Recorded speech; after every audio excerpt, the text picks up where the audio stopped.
উজনি অসমৰ বহু স্থানত সংহাৰী বান নেৰানেপেৰা বৰষুণত বিশ্বনাথত হাহাকাৰ পৰিস্থিতি ঘৰ চোতাল পথ উপপথ সকলো পানীৰ তলত মুখলধাৰ বৰষুণত উফন্দি উঠিছে নৈ উপনৈ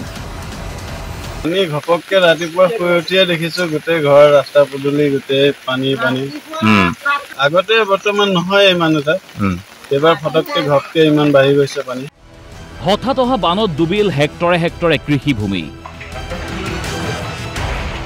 আপদীয়া বানত হাহাকাৰ খাটি খোৱা কৃষকৰ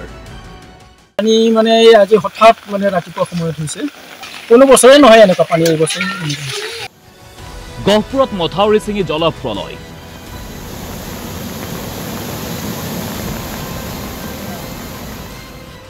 ব্ৰহ্মজান আৰু চক্ৰং নৈ উফন্দি উঠিছে প্ৰবল সোঁতে ছিঙি পেলাইছে মথাউৰি পৰিস্থিতি এতিয়া বৰ্তমান পানীৰ কাৰণে পানী যথেষ্ট বাঢ়িছে বহাৰ কাৰণে এতিয়া ৰাইজৰ অহা যোৱা কৰিবলৈ বিৰাট অসুবিধা হৈছে ইপাৰা মানুহ সিপাৰা যাব পৰা নাই মাথাবাৰী ছিঙি পেলাই আমাৰ এনেকুৱা হৈছে গৰু ছাগলী তাৰ কাৰণে বিৰাট অসুবিধা হৈছেগৈ গহপুৰত বাৰিষা এটা মাহতে 5 বাৰ পৰ্যন্ত বানত ডুব গৈছে এওঁলোক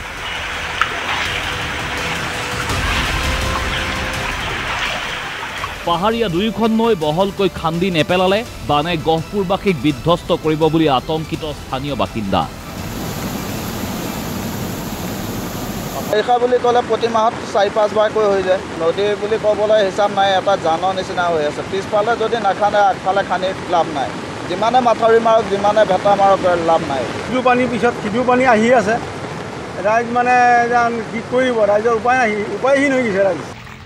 নৈৰ প্ৰবল সোঁত বৈছে পথৰ ওপৰেৰে পৰীক্ষা দিবলৈ বিদ্যালয়লৈ যাব পৰা নাই শিক্ষাৰ্থী পৰীক্ষা আছিলে পৰীক্ষা থকা সকলতো এতিয়া আহিব নোৱাৰে পৰীক্ষাৰ্থীসকল এই পানী সোঁতত কেনেকৈ আহিব ইমান প্ৰবল সোঁততো আহিব নোৱাৰে ন ভাদমহীয়া বানত খুমটাইটো সাগৰ সদৃশ পৰিৱেশ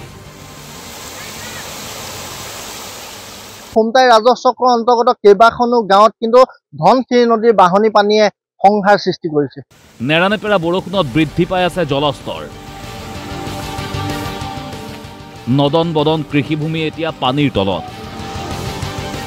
প্ৰথমতে পানীয়ে নাছিলে এমাহ যোৱা কষ্ট কৰি খেতি কৰিলো খেতি কৰি এতিয়া চব দেখিছো আজি চাবলৈ গৈছো চব পানীৰ তলত কষ্টবোৰ ইনে গৈছে আমাৰ গোটেই ঘৰ বাৰী মানে পানী মানে 3 ফুট 4 ফুট ওপৰত আছে পানী ধনশিৰি নৈৰ বাঢ়নী পানীয়ে বুঢ়াই পেলালে এখনৰ পিছত আনখন গাঁও মানুহ পোহনীয়া জন্তু সকলোৰে বিলাই বিপত্তি নাইকিয়া অৱস্থা কালিৰ পৰা সোমাইছে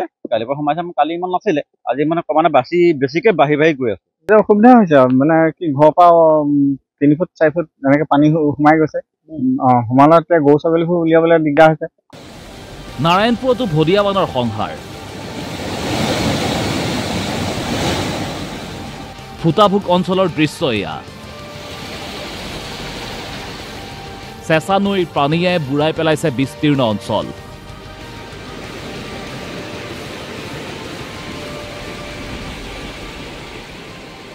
হঠাৎ অহা প্ৰলয়ত সৰু পথাৰত হাহাকাৰ নেৰানেপেৰা বৰষুণত ফেনে ফুটুকাৰে বাঢ়িছে দৈয়াং আৰু ধনশিৰি নৈ পুৱাতেই হঠাৎ বুঢ়াই পেলালে ঘৰ বাৰী সকলো তাতে পানী আহিলে আমি সেই 6টা বজাৰ পৰা চোতালত গোটেই পানী গোটেই বস্তুবোৰ অৱস্থা নাই এতিয়া কিবা খাবৰ কাৰণে বনাবও পৰা নাই নিপকৈ হেনো কোনো জাননী নিদিয়াকৈ খুলি দিছে গেট গম পোৱা নাছিলো যে পানীটো এনেকে বাঢ়িব বা গেট খুলিছে বুলি অকস্মাত বাঢ়ি গৈছে পানীটো ৰাতিপুৱাৰ পৰা এতিয়া মানে গোটেই পানী চোতালে ঘৰে মানে ভিতৰৰ পানী প্ৰশাসনৰ প্ৰতিনিধি আহিল ঠিকেই পিছে বন্যাৰ্তৰ ওচৰ নাচাপিল